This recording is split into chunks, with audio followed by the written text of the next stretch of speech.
Hello दोस्तों, आप सभी का इस कहानी में स्वागत है।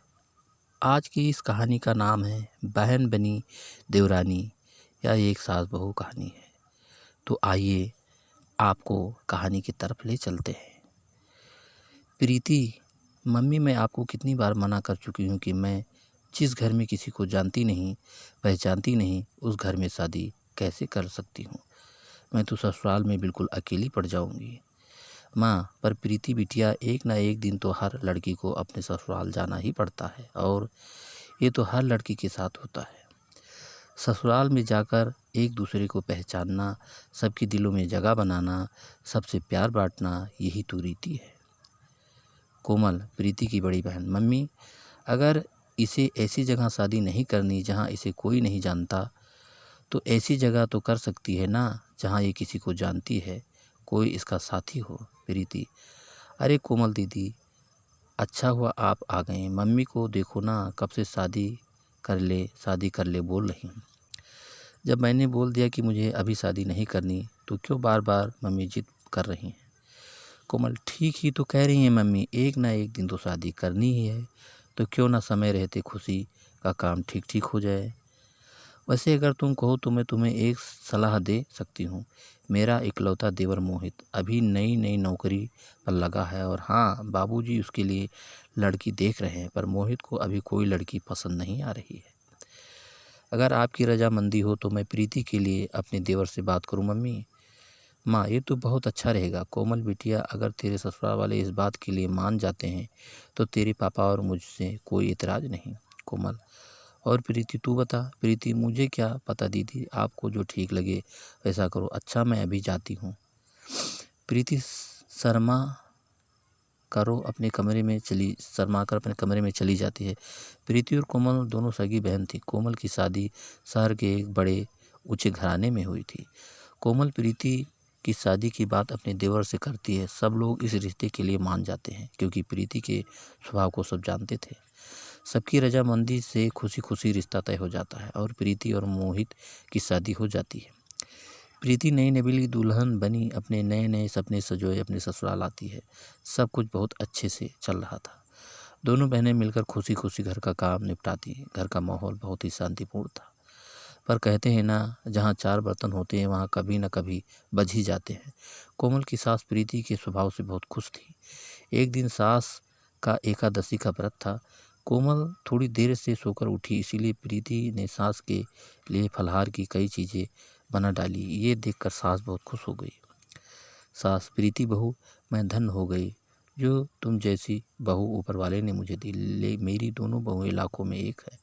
वैसे तुमने तो फलाहार कितनी सारी चीज़ें बना डाली, मेरा तो पेट अच्छे से भर गया। प्रीति, माँ जी, आपको फलाहार पसंद आया, यह मेरे लिए बहुत खुशी की बात है। अपनी सास की प्रशंसा की हकदार पहले अकेली कोमल हुआ करती थी, पर अब सास का प्यार बढ़ गया था। प्रीति की तारीफ सुनकर कोमल को अपनी बहन से थोड़ा ईर्ष्या होने लगी, इसीलिए उसके व्यवहार में बदलाव आने लगा। प्रीति, कोमल दीदी देखना, मैं कढ़ी बना रही थी, पकौड़े के लिए इतना बेसन काफ़ी रहेगा ना। कोमल, देखो प्रीति, अब तुम मेरी छोटी बहन नहीं हो, तुम मेरी देवरानी हो, इसीलिए घर की जिम्मेदारियां सीख जाओ। अब हर समय मैं तुम्हें थोड़ी ही बताती रहूँगी क्या सही है और क्या गलत, खुद भी तो बनाना सीख लो, और वैसे भी मुझे बहुत सारे काम हैं। आज से पहले कोमल ने प्रीति से कभी ऐसी बात नहीं की थी, पर प्रीति इस पर ध्यान नहीं देती।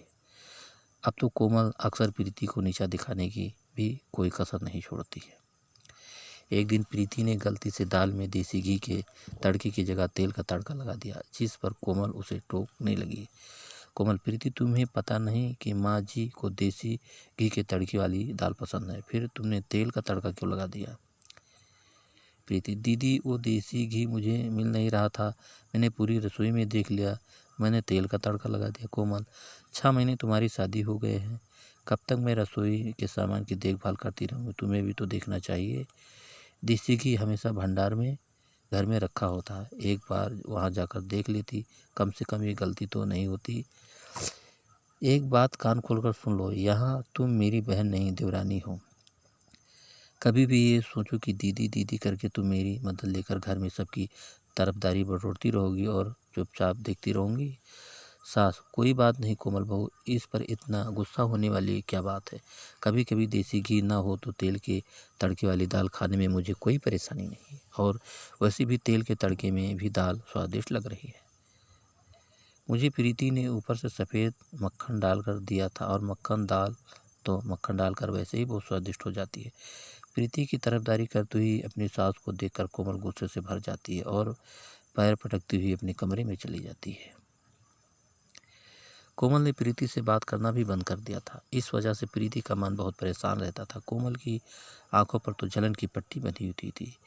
एक दिन: सास, क्या हुआ कोमल, तबीयत तो ठीक है?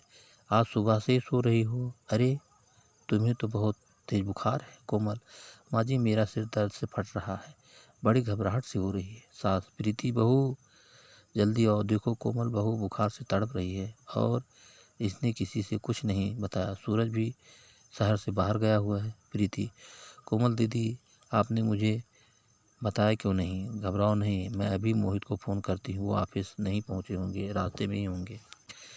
प्रीति: हेलो मोहित, आप तुरंत घर आ जाओ, दीदी की तबीयत ठीक नहीं है, वो बुखार से तड़प रही हैं, मुझे बहुत घबराहट हो रही है।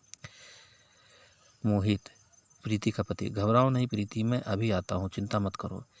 प्रीति दीदी करके रोना शुरू कर देती है। इतनी देर में मोहित घर आ जाता है। वो लोग कोमल को लेकर अस्पताल पहुंचते हैं। कोमल का बुखार सिर पर चढ़ गया था। प्रीति अपने मम्मी पापा को भी फ़ोन कर देती है। वो लोग भी अस्पताल पहुंचते हैं। प्रीति रो रो कर डॉक्टर से अपनी दीदी को ठीक करने की बात कह रही थी।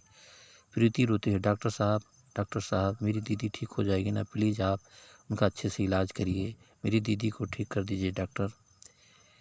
एक हफ्ते बाद कोमल की तबीयत में सुधार आता है और उसे हॉस्पिटल से छुट्टी मिल जाती है। प्रीति ने कोमल की अस्पताल में बहुत सेवा की और घर आने के बाद भी उसका बहुत ध्यान रखा। प्रीति अकेले ही घर का सारा काम निपटाती और साथ ही साथ कोमल की भी बहुत देखभाल करती। प्रीति की देखभाल से कोमल बहुत जल्दी ठीक हो गई। कोमल भी अपनी बहन प्रीति की सेवा भाव को देख रही थी। कोमल को अपनी गलती का एहसास कराने के लिए एक दिन उसकी सास बोली: सास, प्रीति ने तुम्हारी कितनी सेवा की है बहू, भगवान ऐसी देवरानी सबको दे। अपनी सास के मुंह से सब सुनकर कोमल की आंखें भर आईं। तभी प्रीति बोली: प्रीति देवरानी नहीं, बहन हो। माँ जी, बहन में तो ऐसा मनमुटाव चलता ही रहता है। जब हम छोटे थे तब भी तो हम झगड़ा करते थे, तब क्या हमारा रिश्ता खत्म हो गया था? प्रीति और कोमल दीदी, अगर आपको लगता है थोड़ा बहुत लड़ाई झगड़े से हमारा रिश्ता खत्म हो जाएगा तो आप गलत हैं।